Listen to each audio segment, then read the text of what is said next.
සලාලාහි කරීත් සමය කියන්නේ ඕමානයේ දොෆා ප්‍රදේශය සම්පූර්ණයෙන්ම වෙනස් ලෝකයක් බවට පත් කරන අපූරු කාලයකි. අද අපි යන්නේ සලාලා නගරයට ආසන්නව පිහිටි සොබාදහමේ සුන්දරත්වය උපරිමයෙන් අත්විඳිය හැකි ඇයින්කෝදිය ඇල්ල නැරඹීමට.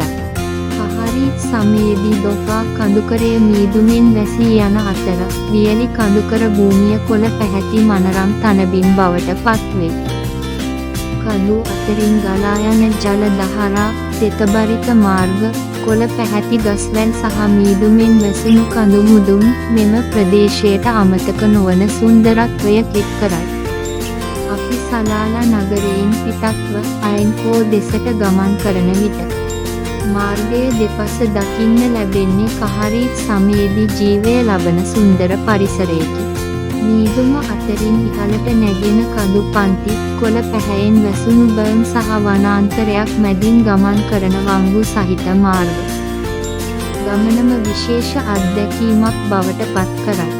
කඳුකර මාර්ගයේ ඉදිරියට යන විට සමහර ස්ථානවල මාර්ගය දෙපසින් කුඩා ජල දහරා ගලා යන ආකාරය දැකගත හැකියි. වැසි සහ මීදුම නිසා තෙතබරිත වූ පස ගල් අතරින් ගලා යන පිරිසිදු ජලය සහ තනකොළවල රැඳී ඇති ජල බිඳු පරිසරයට අලුත්ම ජීවයක් ලබා දෙයි. ඉහළට යන විට මීදුම තවත් ඝනවන අවස්ථා තිබෙනවා.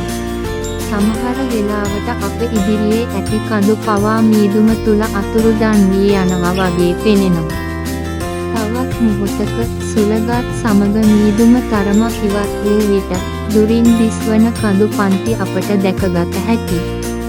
මේ දර්ශනය ඇත්තටම සිතුවමක් වගේ. එක් පැත්තක මීදුමෙන් වැසුණු කඳු, තවත් පැත්තක කොළ පැහැති තනබිම්, මැදින් වංගු වෙමින් දිවෙන මාර්ගය, ඒ අතරින් ගලා යන ජල දහරා, මේ සියල්ල එකට එකතු වූ විට අයින්කෝ අවට පරිසරය කහරීත් සමයේදී සලාලාහි නැරඹිය යුතුම ස්ථානයක් බවට පත්වේ. අයින්කෝ වෙත ළඟාවන විට දිය ඇල්ල අවට ඇති ස්වභාවික පරිසරය තවත් ආකර්ශනීය වේ. කඳු බැම් අතරින් පහළට ගලා එන ජලය ගල් මතට වැටෙමින් කුඩා දිය දහරාවන් නිර්මාණය කරයි.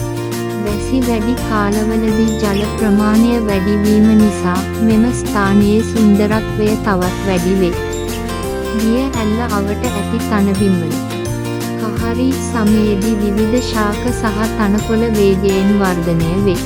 මේ නිසා කඳුකර භූමිය කොළ පැහැති විශාල මැදිරියක් වගේ පෙනෙනවා.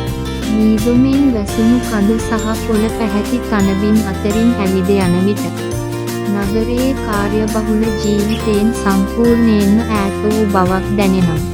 මෙම ප්‍රදේශයේ කුරුල්ලන් සහ වෙනත් කුඩා සතුන්ද දැක ගැනීමට අවස්ථාව ලැබෙන්න පුළුවන්.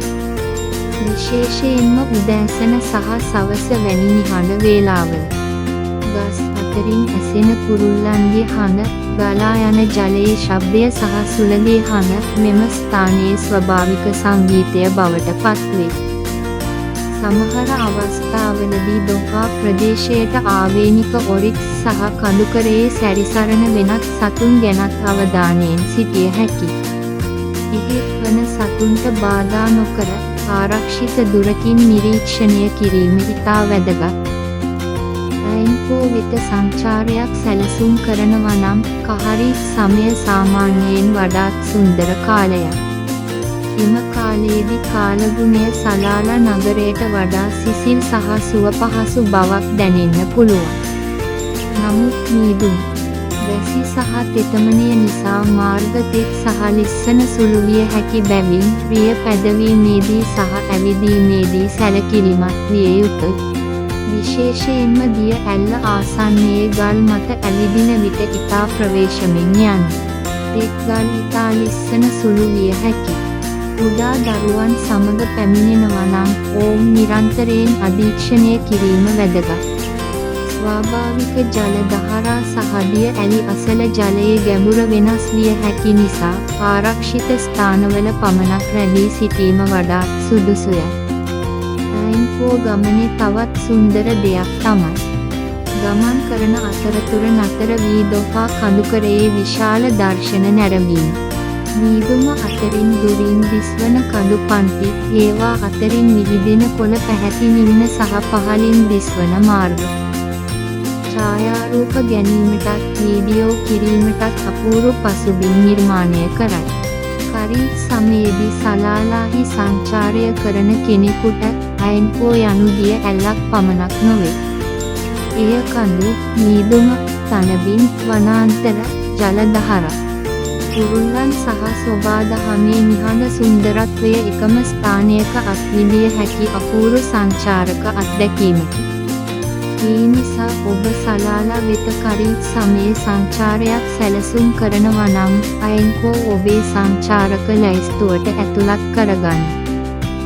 ඉක්මනින් ගමන් නොකර මාර්ගය අතරතුර ඇති සුන්දර දර්ශන නැරඹීමට කාලය ලබා දෙන්න. මීදුමෙන් වැසුණු කඳු දෙස බලන්න. කොළ පැහැති තනබිම් අතරින් ඇවිදින්න. ජල දහරාවල ශබ්දයට සවන් දෙන්න. කුරුල්ලන්ගේ හඬ අසන්න. සීතල සුළඟ විඳින්න.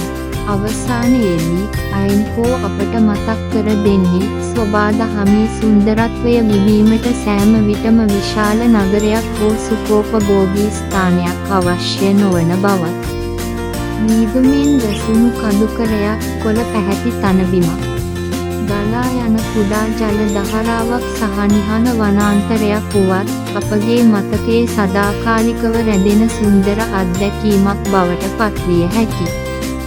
මේ තමයි කරීත් සමයේ සලාලාහි අයන්කෝ දිය ඇල්ල සහ එය වටා ඇති අසිරිමත් සොබාදහම.